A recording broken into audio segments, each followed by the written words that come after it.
अस्सलाम वालेकुम। क्या हाल चाल है हमज़ा? ठीक हैं आप? खैरियत से? अच्छा, ये ना मैंने क्वेश्चन आपके लिए सॉल्व किया है जो हम आज कर रहे थे ना, उसमें मसला आ रहा था। तो मैं आपको ये गाइड करने की कोशिश करता हूँ। ये पिक्चर तो आ ही गई है, साथ शेयर कर दूँगा, उसके साथ ना वीडियो भी शेयर कर देता हूँ।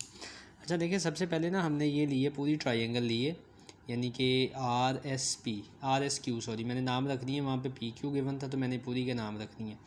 अच्छा देखिए, इसमें अब सबसे पहली चीज़ तो ये है कि हमने tan थीटा को यूज़ किया, जो कि हम ऑलरेडी कर रहे थे, जो कि हमें पता है परपेंडिकुलर ओवर बेस के इक्वल होता है।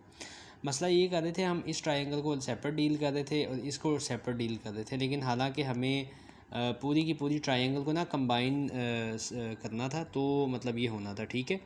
तो खैर अभी मैंने इसको ट्राई किया आपके लिए। ट्रायंगल मैंने नाम रखा है RSQ, यानी कि पूरी ट्रायंगल मैंने ले ली है। परपेंडिकुलर हमें पता है 5.5 है। SQ ये वाली पूरी लेंथ है जो कि हमें नहीं पता थी, ठीक है। तो इसका सीन ये किया है कि अब इस पूरी को मैंने SQ ही रख लिया, आप X रख लें, Y रख लें, डजेंट मैटर। 1023 की वैल्यू ले ली, ये आ गई 0.424 सॉरी, परपेंडिकुलर ये आ गया, SQ एज इट इज़ आ गया, SQ निकाल लिया मैंने, तो वो टोटल आ गई 12.97 मीटर। उसको मैंने अप्रॉक्सीमेटली करके 13 मीटर कर दिया, ठीक है। अच्छा, अब ये टोटल लेंथ आ गई है अपना SQ की 13 मीटर। हालांकि मुझे चाहिए यहाँ से लेके यहाँ तक। तो सेकंड स्टेप इसका मैंने ये किया इस साइड पे कि मैं क्या करता हूँ कि SQ ये टोटल है 13, इसमें से मैं ये वाला पोर्शन माइनस कर दूँ, यानी कि SP अगर मुझे चाहिए इतना हिस्सा, टोटल में से ये माइनस कर दूँगा। ये 13 है और इसमें से ये 5.1 मैंने माइनस की है, तो मेरे पास जो है वो SP की वैल्यू आ गई है 7.9, ठीक है।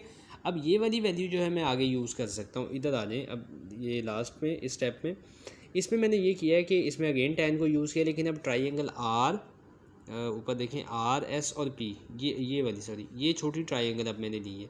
अब इसमें से फिर परपेंडिकुलर गिवन है और बेस भी अब गिवन है। ये वाला जो एरिया है ना, यहाँ से यहाँ तक, ये मैंने निकाली, ये 7.9 मीटर है, ठीक है।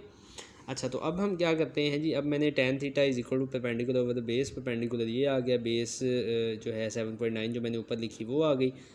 एक्स फाइंड करना था ना, थीटा की जगह पे एक्स आ गया, क्योंकि यहाँ पे एंगल मैंने लेना था ये वाला, ये एंगल जो है एक्स, ठीक है, degree.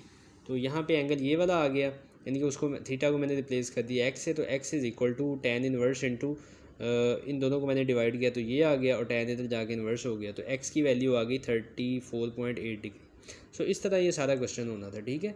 I hope it make some sense for you. अगर आपका कोई सवाल हो तो आप मुझे पूछ लीजिएगा। Thank you.